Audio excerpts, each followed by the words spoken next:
boy, oh boy, oh boy. Why in the world is that so low? Holy cow. Lift up. There we go. All right. Welcome into Monday. Welcome into, this is Tuesday. Jeez. It was a long night. That's why I got my ginger beer. It was a long night. But it started out amazing. I was right. I was right. The Jacksonville Jaguars defense made the play they needed to make for them to win the game. If that game is played in Kansas City, the Chiefs win. Simple, easy, straight up. But here's the thing. I'm looking at what, a bunch of people are saying about the game. Watched a couple of reactions last night. And I did get this question, so I want to make sure I actually answer it before we get into anything.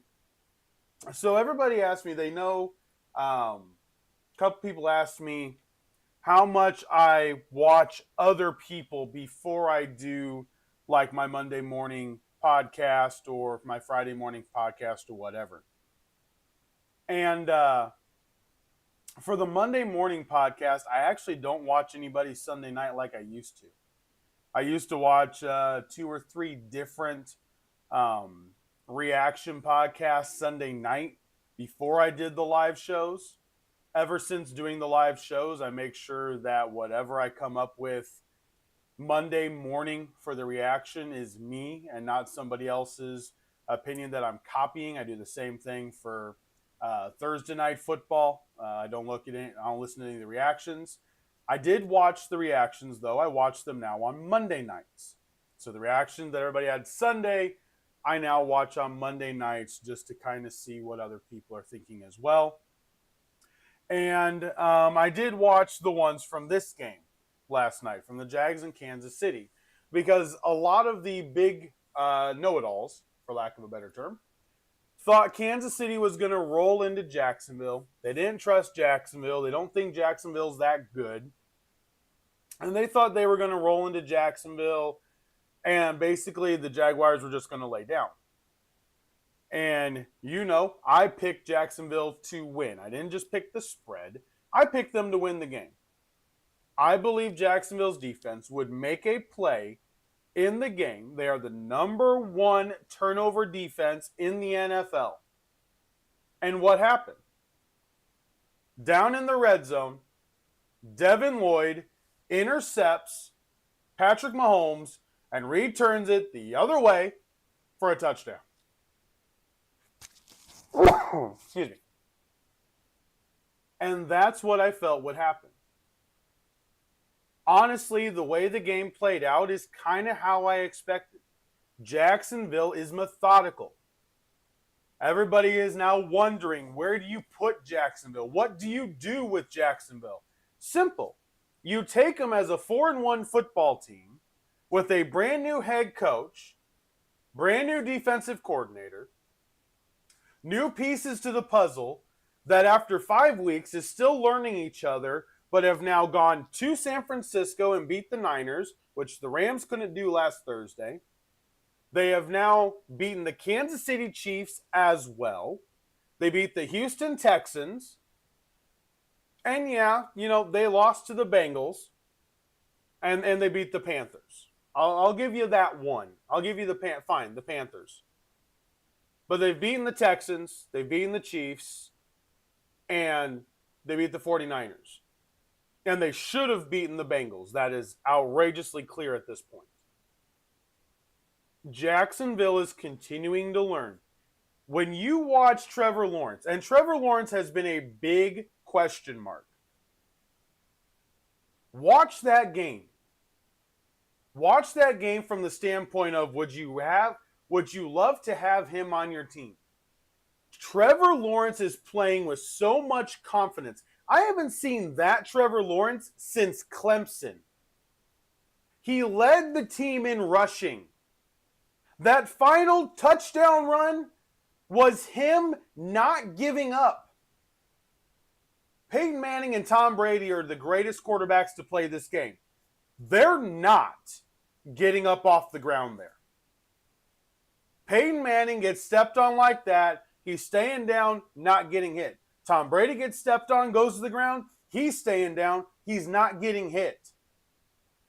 Trevor Lawrence gets stepped on by Macari, gets up partially, falls back down again, gets back up, breaks 2 tackles, makes a juke at the end, and gets to the end zone.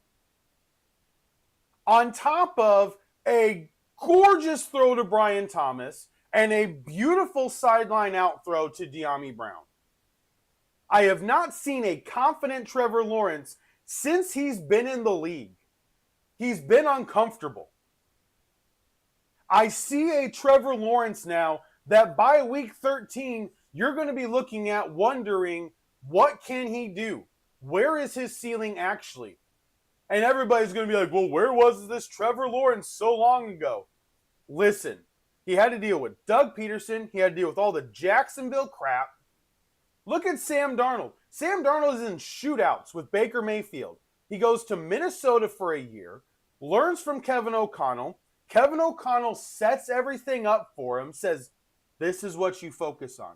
Daniel Jones goes to Minnesota for half a season, comes to Indianapolis. He learned how to play quarterback. Like, really simple. Justin Fields, I got an idea for you. Go to Minnesota. Go to Kevin O'Connell. Go learn what you can be. Because right now, Liam Cohen has the Jacksonville Jaguars playing really well. He's reignited Trevor Lawrence. The team is confident. They still need a little bit more of a pass rush, but their defense is a zone defense. There's holes in it. Absolutely. Chiefs outgained them. They had 26 first downs to the Jaguars 21. They had 318 passing yards for Mahomes to 221 for Lawrence. Yeah, they outgained them. They outrushed them. They had more time of possession. But that's not what matters to Jacksonville. They play a zone bend but don't break defense. It's worked before consistently, and right now it worked again. There was a drive that Mahomes had to throw the ball deep. They got pinned back and then they end up punting. It was the drive before the Lawrence interception where there was potentially pass interference. We're not going to get into that. We're just going to keep it with the game that it was. But it was the drive where they punted and then Lawrence threw the interception. They kept getting penalties, getting thrown back. And the further Mahomes had to throw downfield, the more and more you saw the Jaguars defense just playing their style, which is a zone, and reacting to where Mahomes was throwing the football. On the final drive, when we all know leaving Mahomes 23 seconds with 3 timeouts is potentially a lethal thing to do, Mahomes couldn't do anything. Nothing. It was bad. I thought they were going to get in field goal range. Not going to lie. I thought 23 seconds, even with the penalty, I thought they were going to get in field goal range because it seems to be what the Chiefs do. And the Jaguars just played an easy zone, and Mahomes looked like he pressed. I'm sorry. It really looked like he pressed. Like, why not just take the easy throws? I was confused. The only easy throw he took was the one that he got down, got the 10 yards, and then took a timeout with 2 seconds. Why not just take the easy throws previously? Get 30 yards and then throw a Hail Mary. Like, I was confused why we kept going so deep on everything when he didn't need to. You have 3 timeouts. Middle of the field's wide open. Why didn't you use it? Just really confused me on that. The Chiefs' defense is good, not great. Spagnuolo came after Lawrence on that final drive, and Lawrence passed the test. I don't doubt Jacksonville. Do I think they're a Super Bowl team as of right now? No. But do I think they're a better unit right now as a whole than Kansas City? Absolutely. And I know people are going to be like, you got Andy Reid, Mahomes. I get that. But the Jaguars are 4-1. The Chiefs are 2-3.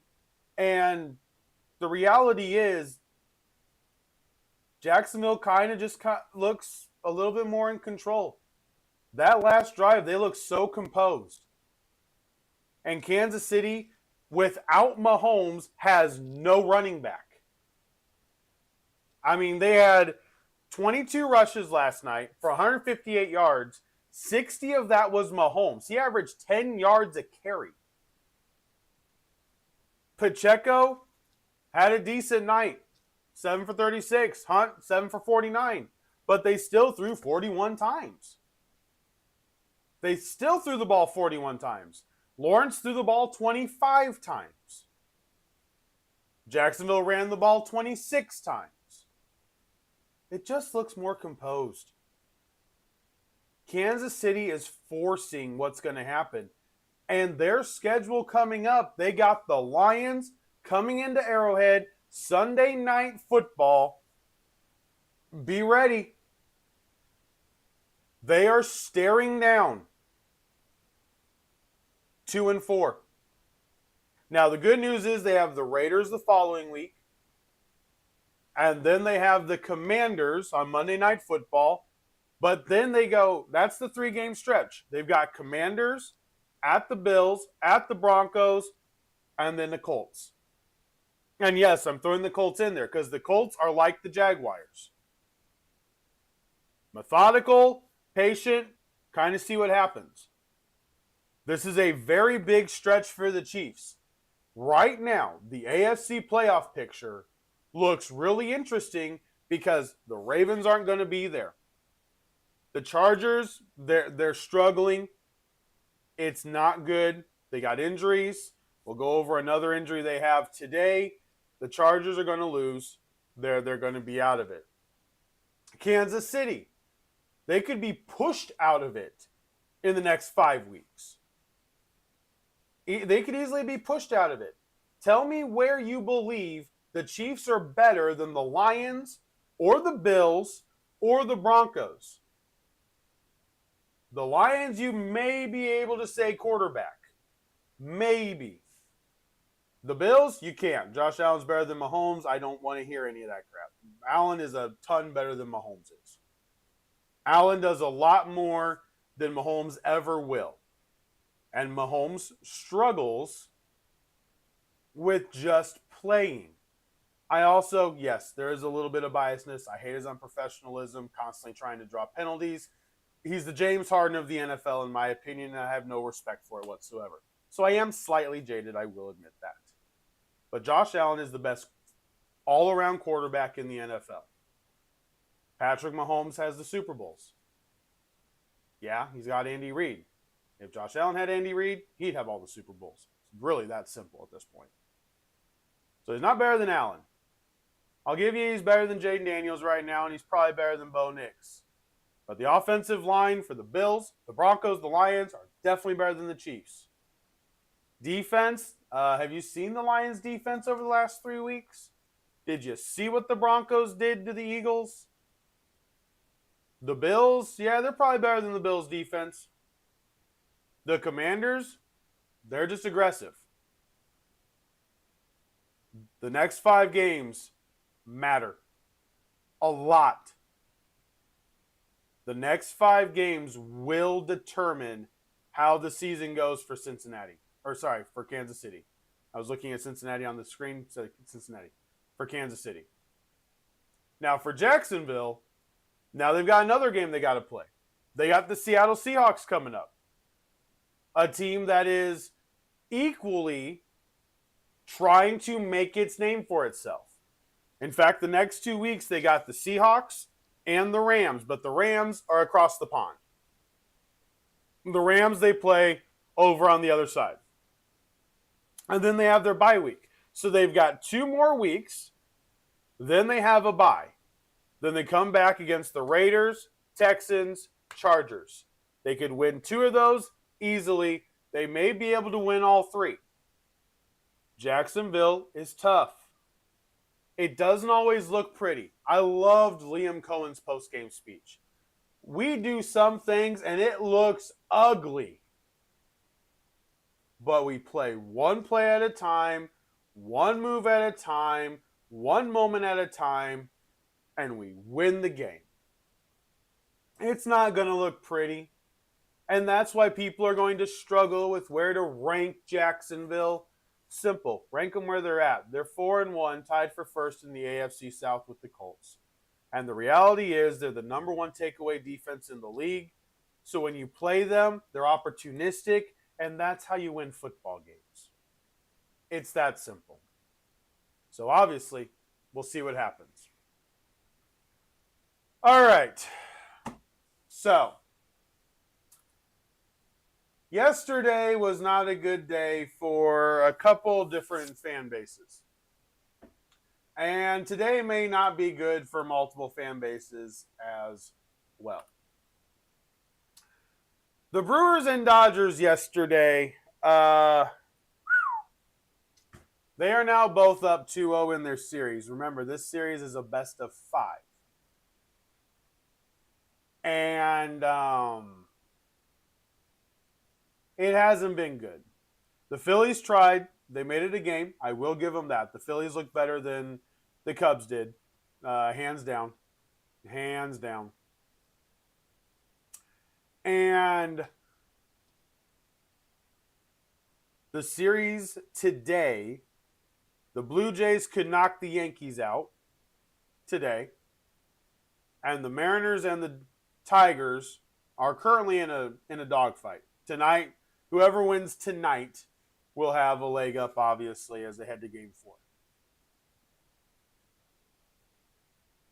Right now, it's not a good thing. You don't want 3 sweeps in the division series. Wild card round was so exciting. And the division series, the Brewers have just scored runs. The Blue Jays have just scored runs. The Phillies haven't really looked that competitive against the Dodgers. And then you've got this Mariners and Tigers series on this side where you're just looking at it going, oh yeah, that's going to be the most competitive series of this round. And I thought the Phillies were going to win last night. I really did.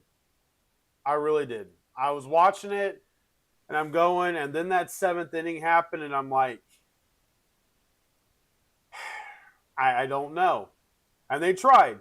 They tried in the 9th, and it took multiple pitching changes and everything else, but the Dodgers got the win. But I really thought the Phillies were going to win last night, and I was hoping they would. Let me be very honest. I was hoping they would. Because I did not want more series going 2-0. This series is now in LA for Game 3 tomorrow night. And it's going to be rough for Philly. It's going to be rough. Game number 1, they jumped out.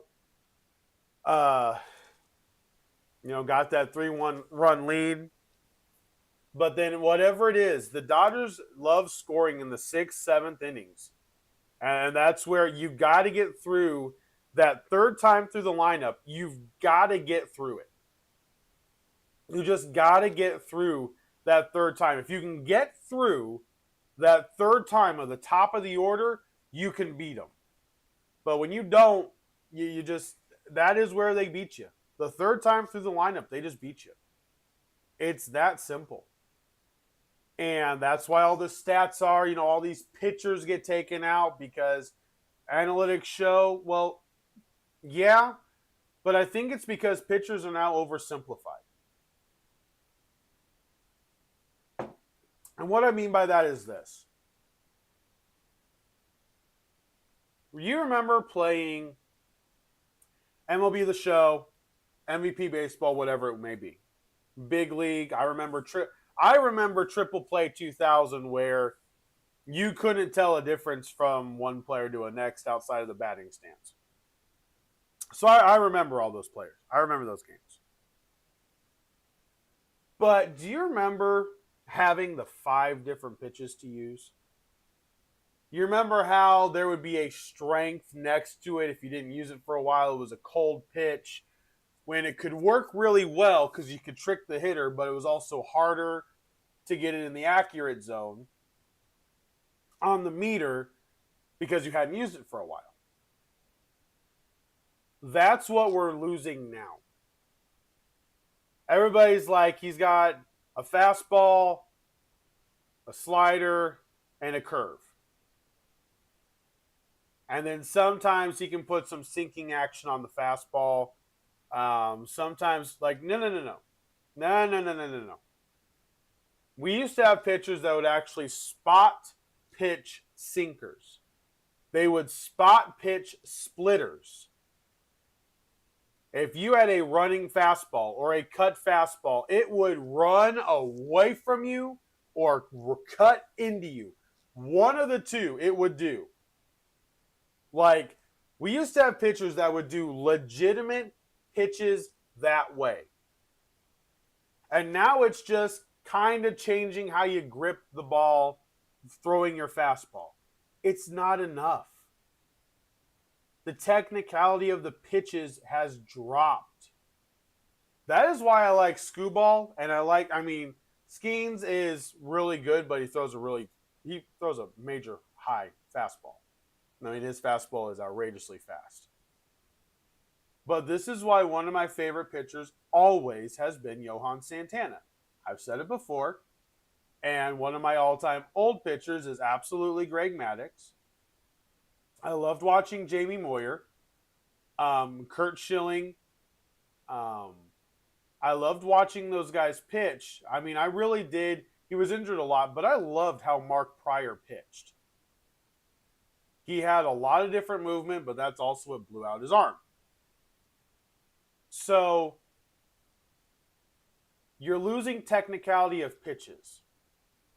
And I think that's what's happening the third time through. It's not because they can't get them out. It's because they've already thrown every pitch to these guys because they really only have 3 pitches each.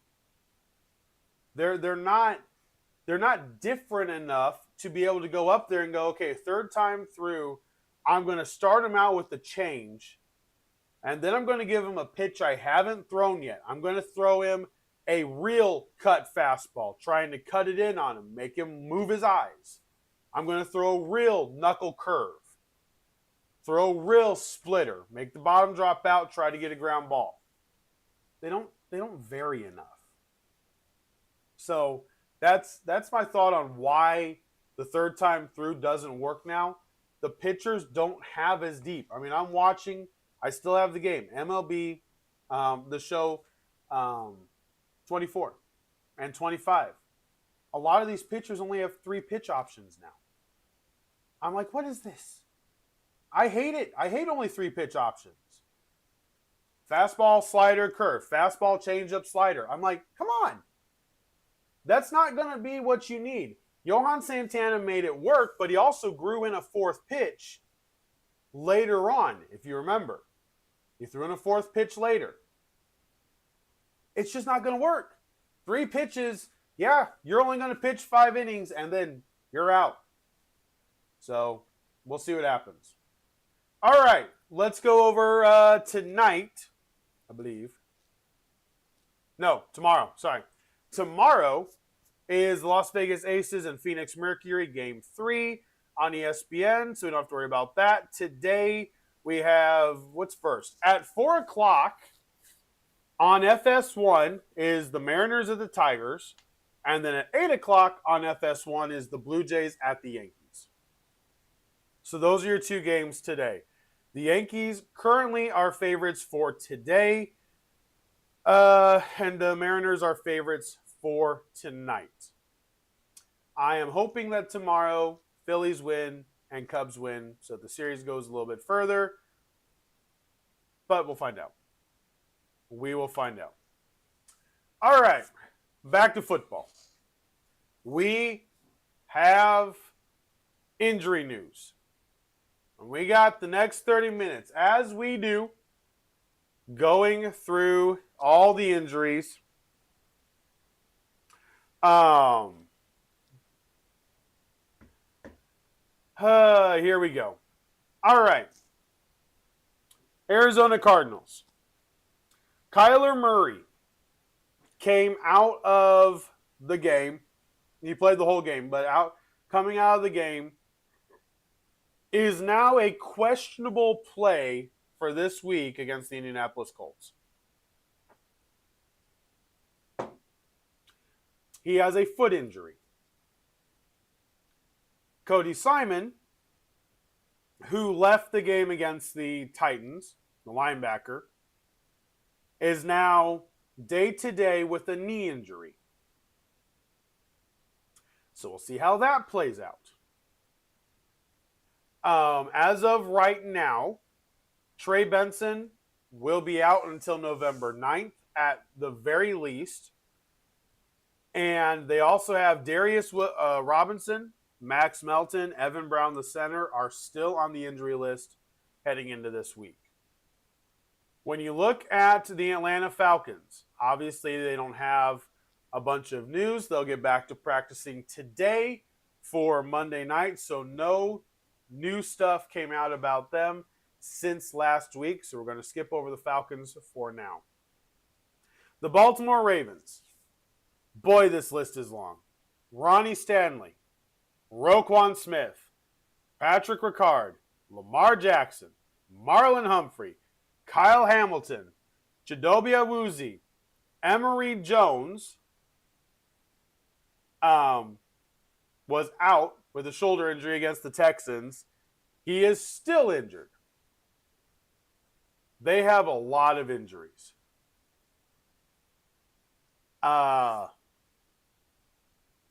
They need people to come back. Adisa Isaac is slated to be able to come off of the IR this week.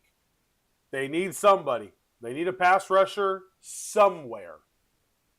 So it's really important that they start getting people back. The Ravens have the Rams this week.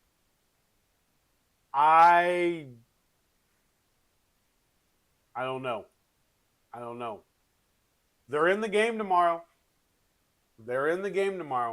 Bet, hold, or fold that we're going to play tomorrow for all the one-win teams. And you have to wait till tomorrow to see what I say about them. But it's definitely going to be tough. It is definitely going to be tough. The Buffalo Bills, Dorian Williams, linebacker, TJ Sanders, and Ed Oliver, both of their defensive tackles currently injured. Matt Milano did injure his pectoral muscle. He aggravated it in the first half. So he is currently week to week, not day to day. He is week to week as of right now. The Bills placed Dorian Strong, the corner, on IR on Saturday. So they are a little bit short in the secondary right now. They could easily make a move. Defensive line, TJ Sanders and Ed Oliver, it hurts. Ed Oliver is a big, massive component to how their defense plays. It's a primary function of what they can do defensively. They definitely need to get him back. The Carolina Panthers, Jalen Coker. On Friday, Dave Canales said they will open the window for him to come back. Chuba Hubbard, currently injured. Jatavian Sanders, Cha Smith-Wade, and Tershawn Wharton. Those are the current four that are questionable as day-to-day or week-to-week on the injury report. Rico Dowdle may give Chuba Hubbard another week off. We'll see what happens. The Chicago Bears, nothing new. They were on bye. They play the Commanders on Monday Night Football this coming week, so we'll move over them. The Cincinnati Bengals. It's actually a really small injury report. But Shamar Stewart is on the injury report. Trey Hendrickson has been playing very good. His tradability is outrageously high. And I think they need to take advantage of it. There's no doubt about it. Shamar Stewart, though, being injured definitely doesn't help matters. The Cleveland Browns only have one that's questionable. That is Mike Hall Jr., the defensive tackle. The Dallas Cowboys. Jack Sanborn received or was diagnosed with a concussion on Sunday. He will probably be out for the coming game against the Panthers. Kalian Carson, the corner, could be activated from injury reserve for this week's game against the Panthers. Tyler Booker, Tyler Guyton, both are currently questionable. Marshawn Nealon, the defensive end, CeeDee Lamb, Miles Sanders, and Kevontae Turpin are all questionable as well. CeeDee Lamb still probably isn't anywhere close to returning. Ben Powers, the big guard for the Denver Broncos. This could potentially be a hit. Watch for the Broncos to make a move.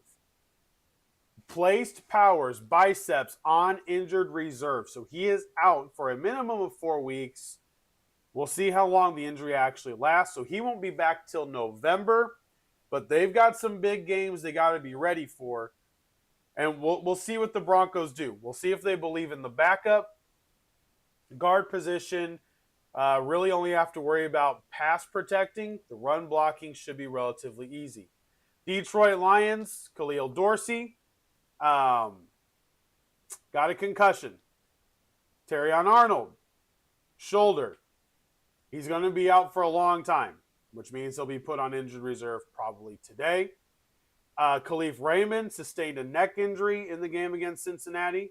Then you had Zach Cunningham, Taylor Decker, and Sion Vaki, also all questionable as of right now. But losing 2 corners, I believe, really hurts Detroit. They may make a move this week. They are going in. DJ Reed can't come back until November 9th. And this injured reserve list for the Lions is it's outrageously long. I mean, this is long. Injured reserve, injured reserve, injured reserve, injured reserve, injured reserve. Just, the Lions keep getting just hit with injuries. And at some point, they won't be able to outdo them. But until then, they keep trying to roll along. All right, Jacob Monk, the center for the Green Bay Packers, was designated to return from injured reserve, so they're going to get an offensive lineman back. Christian Watson was designated to return yesterday as well. No other news as the Packers were on bye this last week. Houston Texans. Fatukasi. He was put on injured reserve Saturday with a shoulder injury. So that does give another blow to that defensive line for the Texans. We'll see how much it actually affects them. The Indianapolis Colts, Alec Pierce, Kenny Moore, Tyler Goodson, all of them are questionable and day-to-day. Mike Hilton went out of the game against the Raiders with a shoulder injury. Grover Stewart went out against the Raiders with a bicep injury. We'll monitor both of those guys. Spencer Schrader, the kicker. Listen, this was not a dirty play by the Raiders. He was going for the block. These guys are going all out. They're not used to guys coming around the end like that, and he was not going for Schrader. He was not. But Schrader is going to be out after suffering a torn ACL and MCL. So the Colts will end up signing another kicker. Now, that does not give most people hope. We have watched this year. Kickers matter. And kickers matter a lot. So hopefully, whoever they get can actually kick a football. Jacksonville Jaguars. The center, Robert Hainsey, went out last night with a hamstring injury. We'll monitor his status. Brenton Strange also went out last night with a hip injury. We'll see what happens with that. Wyatt Milliam was actually inactive last night. The guard, Trayvon Walker, also with that wrist surgery, was inactive last night. May have explained why Patrick Mahomes had so much time, but they're being safe with Walker, which I completely understand. The Chiefs, Christian Fulton was inactive last night with his ankle injury, and Omar Norman Lott was also inactive with his shoulder injury. Nothing else for the Kansas City Chiefs. Las Vegas Raiders, we are monitoring Brock Bowers, he is week to week with that knee injury. Michael Mayer still had the concussion protocol. Eric Stokes, injury. AJ Cole got hurt in the game against the Colts on that blocked punt. And we're waiting to see what happens with him. We could have a punter that's out this week as well. All right, the Los Angeles Chargers. This is starting to get a little bit ridiculous. So, Mekhi Becton went out against the game against the Commanders with a hand injury. Joe Alt is still injured, Darius Davis and Will Dissly as well. Deshaun Hand, groin injury, was ruled out for the game against the Commanders. But this is the big one. Omarion Hampton has an ankle injury that he was put on IR and will be out until November, at least November 9th. And that's not good. That is not good. The way that this season is playing out for the Chargers, losing offensive linemen, now lost both their starting running backs. Justin Herbert has taken a lot of hits. He has taken a ton of hits over the last 3 weeks. I'm not so sure if this team's going to be able to weather that storm. I just don't know. One of the healthiest teams in the NFL with only 6 players on their entire injury report. Rob Havenstein, the offensive tackle for the Rams. Tyler Higbee, the tight end. Omar Speights suffered a high ankle sprain in the game against the Niners. He'll be out week to week. Colby Parkinson is in the league's concussion protocol. He will probably be out for the Raven game. They're going to try to bring him back. It'll be past 7 days. So I would be okay with it. Remember, I want 7 days. Give me 7 solid days, and Colby Parkinson will be past that. So we'll see if he plays against the Ravens on Sunday. The Miami Dolphins. Oh, boy. Cedric Wilson, Storm Duck are the ones that are questionable right now. Liam Eichenberg has an undisclosed injury at this point. He's going to need several weeks to recover, so we're looking at maybe November. Austin Jackson, with a toe, is still weeks away from returning. And then James Daniel, the other guard, is still several weeks away from returning from his pectoral injury. Tyrell Dodson is in concussion protocol. The linebacker, a hamstring injury, took out Cornell Armstrong against the Panthers on Sunday. He is now week to week. The Minnesota Vikings, Carson Wentz, has a left shoulder injury. J.J. McCarthy could be on field this week. Not sure how everything's going to play out for Minnesota. Good news is they have a bye. So you got a bye week to be able to figure this out. Hopefully get a little healthy because Michael Juergens, Donovan Jackson, and Brian O'Neill, 3 offensive linemen, are currently all injured. So they kind of need this week to be able to get back. The New England Patriots, Antonio Gibson did suffer a torn ACL on that kick return on Sunday Night Football. Keion White, the defensive end, went out with an elbow injury. He is currently week to week. Clavion Chason is still questionable, the linebacker for the Patriots. The New Orleans Saints, Justin Reed suffered a concussion in the game against the Giants. He will probably be out this coming week as well against the Patriots. Cesar Ruiz, Chase Young, and Isaac Yiadom round out the questionable injured list. The New York Giants list is growing, and this is not good. Drew Phillips was limited in practice yesterday with his hip injury. Tyler Nubin, safety, also limited with his groin injury. Javon Holland has a calf injury, limited as well. Tyrone Tracy was limited. Good for him. He's back on the field. And we'll see if he can come back, give that 1-2 punch with Scattaboo. Dart is still on the injury list with that hamstring. Obviously, it didn't slow him down. Against the Saints, he did have 3 turnovers, but the team had 5, so it wasn't only him. Darius Slayton has a hamstring injury as well, but he did not participate in practice. Swazi Bozeman, the linebacker, has an ankle injury, and he is currently week to week. For the New York Jets, Jermaine Johnson will travel with the Jets to London with the ankle injury. They'll see how he does over there. Kiko, that his foot injury is actually not as bad as they thought it would be. And then Alan Lazard is not traveling to London with the Jets. The Jets are already heading over there. They went over there yesterday, so I like it. Hopefully the Broncos get over there today, and we have a good game on Sunday. That's all you can hope. Philadelphia Eagles. Nakobe Dean was a full participant yesterday. They would love to get him back on defense. They need their linebacking core in this defensive scheme of Vic Fangio's. Nakobe Dean could come back. Jihad Campbell was limited with his bicep injury. Grant Calcaterra, he has an oblique injury. He did not participate. Saquon Barkley, he's got knee soreness. Watch out for this one. They play on Thursday. This is the dangerous week.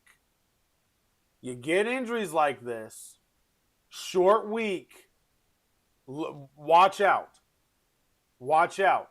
Landon Dickerson also went down with an ankle injury in the game against the Broncos. Watch out. These are when big injuries end up happening. Sunday to Thursday, you don't recoup as much. Your body doesn't recoup. Everybody goes, but these are professional athletes. Yeah, but they're used to a schedule. Monday to Sunday is okay. But you go Sunday to Thursday, it happens really fast. Because you're not resting too much on Thursday. You're prepping on Thursday. So you've got Monday, Tuesday, Wednesday to recuperate, Thursday to get into game mode to play Thursday night. Be careful. Saquon has had knee injury in the past. I urge the Eagles to be careful. I do not want to see a player go down for the season or anything like that because of being forced to play in week 6. Okay, let's just be honest, week 6. All right, the Steelers, currently, Jaylen Warren, Joey Porter Jr., Alex Highsmith, and Calvin Austin are currently the ones that are questionable. Jaylen Warren has a knee injury. Calvin Austin has a shoulder injury. They're waiting on Highsmith and Porter. That defense, they were on bye. So they're coming back this week playing the Browns, if nobody else. The Browns are the game that they open up with coming out of a bye. Don't sleep on the Browns. I'm just saying, Dylan Gabriel looked pretty good. The Steelers' defense is good, but Brian Flores throws more looks at teams than the Steelers do. We'll see what happens. All right, for the 49ers, Jordan Watkins, Brock Purdy, Ricky Pearsall, Juwan Jennings, Robert Beal Jr. are all questionable week to week at this point with their injuries. Malik Mustafa, his 21-day practice window is going to be opened up to come back from the PUP list. Gross Matos went out of the game Thursday against the Rams, and he will be out for a while with a strained hamstring. Upton Stout is currently day-to-day with a sprained ankle. Alfred Collins sprained his knee Thursday. He is week to week. George Kittle is officially on injured reserve. He said that maybe the Buccaneer game, but they would probably push him back to week 7. The matchup against the Falcons on Sunday, October 19th, which is a big game. That will be a very big game.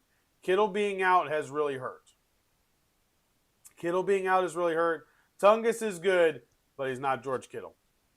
And, all right, so that is it for them. The Seattle Seahawks guard Josh Jones is injured currently, questionable heading into the game this week against Jacksonville.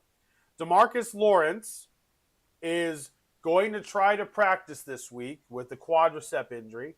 Devon Witherspoon, who was out for the previous game, will also attempt to practice to play against the Jaguars this week with the knee injury. Julian Love, hamstring, will not be made. The decision if he's going to play or not will not be made till the end of the week. Reek Woolen is in concussion protocol, but working through it quickly. I hate it when I see that. I know every concussion affects people differently, but I hate it when I see working through a concussion quickly. It doesn't excite me at all. Sorry. It's not something I want to see. Tampa Bay Buccaneers, Benjamin Morrison, the corner. Christian Izine, the safety, and Jamal Dean, the corner. All three are currently questionable, injured. Mike Evans is out. Bucky Irving is still week to week currently as they get ready for a matchup. Who do the Buccaneers play this week? Oh, that's right. They play the 49ers. They're home against the 49ers. So they'll need all hands on deck this week. Tennessee Titans, after getting their first win, Arden Key left the game on Sunday with a thigh injury. He is currently week to week. J.C. Latham is still injured. Blake Hance, the guard, is now injured as well. And Treylon Burks, the wide receiver, had the collarbone injury. He's on IR. He did get cleared for all football activities, so he should be coming off the IR shortly. And then the Washington Commanders, Terry McLaurin, he has a shot to play next Monday against the Bears. They are 2-0 without him. Or no, they lost against the Falcons. Never mind. They lost to the Falcons. They beat the Chargers. Jane Daniels being back looked pretty good. Sam Cosmi, though, the guard, has a knee injury. He was ruled out for the game against the Chargers. They're hoping to get him back sometime soon. We'll see how that plays out. Jonathan Jones had the hamstring injury in the preseason. He could, in a sense, be back in 2 weeks to give their secondary a little bit of help. And that is the injury report as of Tuesday, October 7th, 2025. This is new. All right. UFL aims for different feel with city changes, smaller venues. All right. So the UFL, let's see here, is changing 3 cities.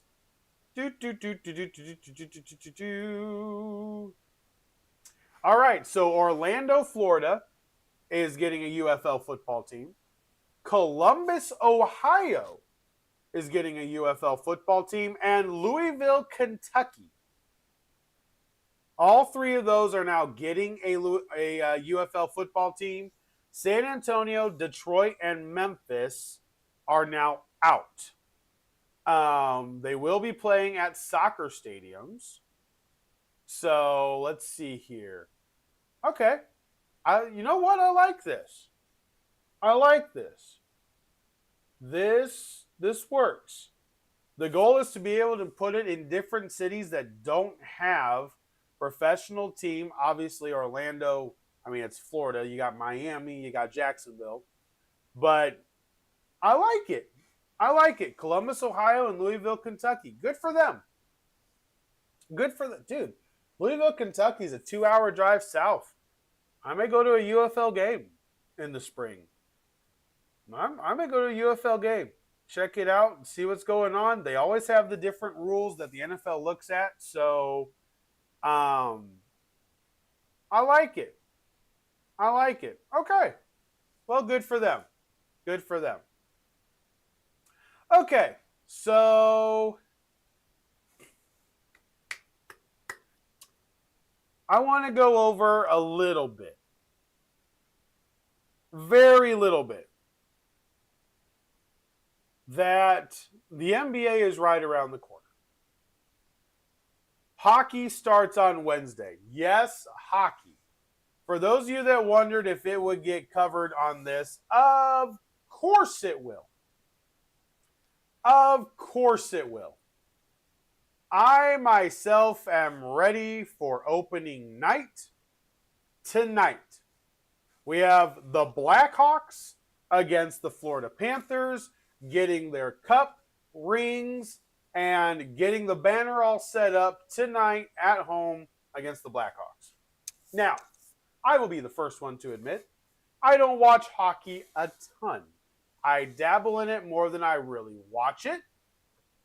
But I am planning on watching tonight because there is a triple header starting at 5 o'clock. You have the Blackhawks at the Panthers with the ceremony for the championship. You then have the Penguins at the Rangers. And you have the Avalanche against the Kings. All three games. We'll see what happens tonight. I placed my first ever hockey bet yesterday. The first one ever. So we'll see how this goes. But it is. I will cover hockey. Just like I cover WNBA. Hockey will be part of it. NBA is coming back. We got NHL, MLB playoffs, NFL, college football. There's plenty to talk about right now. Plenty. But football's king. And we all know this. Whew. All right. Let's see here. I want to go back through this. Let me see where we're at here. Let me see where we're at. So we were 2-1. Then we were 1-2. So we were 500. Won all three of them. So we're now, let's see, because I picked 3 Hawks locks a week. So let's see, boom. We do this over here on this piece of paper and not that one. Okay. So after this past week, my Hawks locks were undefeated. I remember I picked the Colts to cover the spread of 6.5. I picked the Titans to underdog, 8.5 points. I said, heck yeah, they're going to be closer than that. They won. And then I said the Texans are going to absolutely romp all over the Ravens, of which they did. So I won all 3 of those. Heading into week number 5, I was sitting basically right at 500. I had gone 2-1, 1-2, 2-1, 1-2, all the previous weeks. So basically now I am 3 games above 500 in my spread picks on the season. Absolutely love it. Spread picks, I made some decent money over the weekend on spread picks. This week, actually, you know what? Let's go over that real fast. Let's close it out with this. Some of the spreads for college. If you want to get your spread picks in, here you go. Because some of these are really big. The line has already moved. Illinois was not only 14-point underdogs originally. Ohio State is at Illinois. It opened up at 20. I believe I got it. Let me check. Yeah, I got it at 20. So at 20.5, it opened up. It has dropped. Illinois is now 14.5-point underdogs at home against Ohio State. Not going to lie, I'm taking the spread with Illinois. Maybe not to win. I'm taking the spread, though. Illinois is tough at home.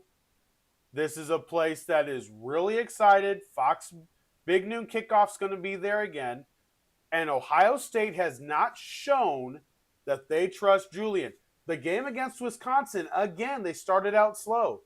If Illinois jumps on them the way they jumped on USC, Ohio State will not just blow them out. Yes, Ohio State's better than USC, but not when you come out so slow on offense. So watch out for that spread. 14.5-point underdogs, Illinois against Ohio State. Another one. North Carolina State is 21.5-point underdogs in Notre Dame on Saturday. In what stratosphere does Notre Dame deserve a 21.5-point favorite? Every stat leader in this game belongs to North Carolina State. They've got the better running back. They've got the better quarterback. Like, what are we doing? Notre Dame by 21.5? I don't think so. No way. Take NC State plus 21.5. That is, I'm hitting that bet every single time. Every single time. And then the other game that is probably one of my favorite bets, because this could turn the tide of the entire season if I'm right. If I'm wrong, and we'll see what happens. If I'm right, though, the SEC is going to get put into absolute mayhem. South Carolina is at LSU. LSU is favored by 9.5. Tell me what LSU has done to make you think that they deserve to be a 9.5 point favorite over a conference foe? I didn't think so. That's another one I would hit. I would hit South Carolina plus 9.5 against LSU. I'm hitting North Carolina State plus 21.5 against Notre Dame. It took 5 interceptions for Notre Dame to beat Boise State 28-7. And you're going to favor them by 21.5 over a 4-2 NC State team that's played really tough in their games? Vegas is giving you money here. Notre Dame isn't that good. And one more loss, they're officially out of the playoff. And then the Illinois-Ohio State game, listen, I don't believe Ohio State trusts Julian. Illinois could jump on them early. Ohio State will probably win. But Illinois, 14.5 points just seems too big. This game could easily be 30-20. I'm not taking a 14.5 point game with an Illinois team that is 5-1. They had their loss against Indiana. They already had their bad loss. And then they rolled up on Purdue. They beat USC. They're home against Ohio State. It's a road game for Ohio State. I don't think Ohio State's going to come out strong. They didn't come out strong against Texas. They didn't come out strong against Washington. Nor did they come out strong last week against Wisconsin. And Illinois can score. So that is my final one. I got Illinois with the plus, NC State, and South Carolina. Those are my 3 college spread locks of the week. And yeah, I already bet it. I put that in yesterday. I put that bet in yesterday morning so the spreads couldn't change on me because the Ohio State-Illinois one already did. I put those in Sunday morning when I saw them. So, all right. Today is over. Tomorrow on the horizon, we have the game. Bet, hold, or fold of all the one-win teams and the one winless team, the Jets as well. So there's 8. We'll play that game tomorrow. Fantasy recap for the week.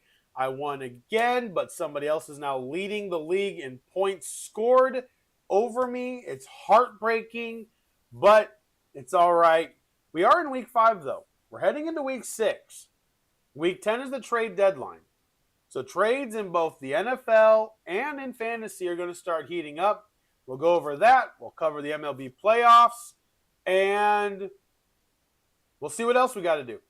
But until then, we're going to take a 23-hour break.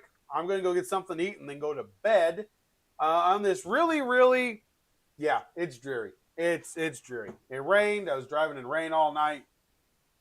So I'm going to go get something to eat and then go to bed on this dreary day.